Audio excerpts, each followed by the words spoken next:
जब दुर्योधन ने अपनी पत्नी को देखा कर्ण के साथ। दुर्योधन की पत्नी का नाम भानुमति था।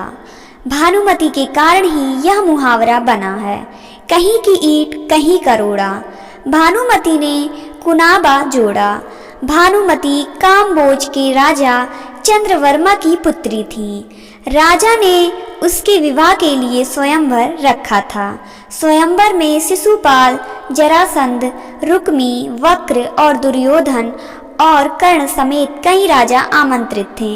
मान्यता है कि जब भानुमति हाथ में माला लेकर अपनी दासियों और अंगरक्षकों के साथ दरबार में आई और एक एक करके सभी राजाओं के पास से गुजरी, तो दुर्योधन चाहता था कि भानुमति माला उसे पहना दे, लेकिन ऐसा हुआ नहीं।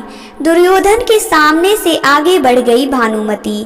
तब दुर्योधन ने उसके साथ से माला झपटकर खुद ही अपने गले में डाल ली। सभी राजाओं ने तलवारें निकाल ली। दुर्योधन ने सब योद्धाओं से कर्ण से युद्ध की चुनौती दी, जिसमें कर्ण ने सभी को परास्त कर दिया। भानुमति को हस्तिनापुर ले आने के बाद दुर्योधन ने उसे ये कहकर सही ठहराया कि भीष्म पितामह भी अपने सौतेले भाइयों के लिए अम्बा, अंबिका और अंबालिका का हरण करके ले आए थे। इसी तर्क से भानुमति भी मान गई और दोनों ने विवाह कर लिया। दोनों के दो संतान हुए। एक पुत्र लक्ष्मण था जिसे अभिमन्यु ने युद्ध में मार दिया था, और पुत्री लक्ष्मणा जिसका विवाह कृष्ण के जामवंती से जन्मे पुत्र शांबा से हुआ था। कहते हैं कि भानुमति का कर्ण के साथ अच्छा संबंध हो चला था। दोनों एक दूसरे के साथ मित्र की तरह रहते थे। दोनों की मित्रता प्रसिद्ध थी।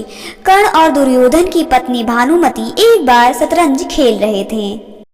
इस खेल में कर्ण जीत रहा था।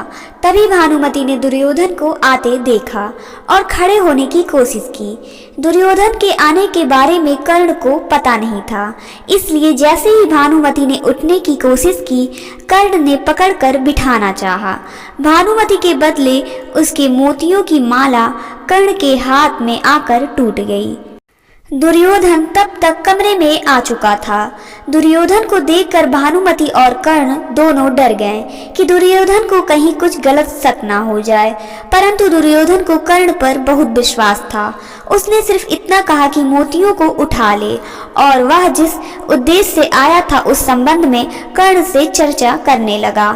इस विश्वास के चलते ही कर्ण गलत समझ लिए जाने से बच गए। हालांकि कुछ लोग इस घटना का वर्णन इस तरह करते हैं कि दोनों शतरंज खेल रहे थे। भानुमति हार रही थी तो कर्ण प्रसन्न था। इतने में दुर्योधन के आने की आहट हुई तो भानुमति सहसा ही खेल छोड़कर उठने लगी। कर्ण को लगा कि वो हार के डर से भाग रही है, इसलिए उसने उसका आंचल झपटा।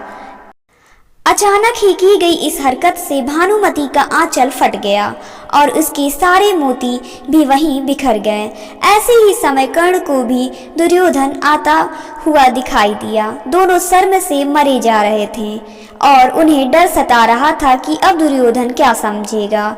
जब दुर्योधन निकट आए तो दोनों उससे आंख नहीं मिला पा रहे थे।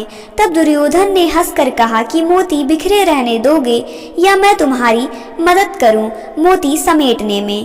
कहते हैं कि भानुमति बेहद ही सुंदर, आकर्षक, तेज बुद्धि और शरीर से काफी शक्तिशाली थी। गंधारी ने सती पर्व में बताया है कि भानुमति दुर्योधन से खेल खेल में ही कुश्ती करती थी, जिसमें दुर्योधन उससे कई बार हार भी जाता था। भानुमति को दुर्योधन और पुत्र की मौत का गहरा धक्का लगा था। तो दोस्तों, आपको हमारी आज की यह वीडियो कैसी लगी हमें कमेंट करके जरूर बताएं, और अगर ऐसी ही वीडियो देखना पसंद है तो हमारे चैनल को सब्सक्राइब करें और बेल आइकन को जरूर प्रेस करें।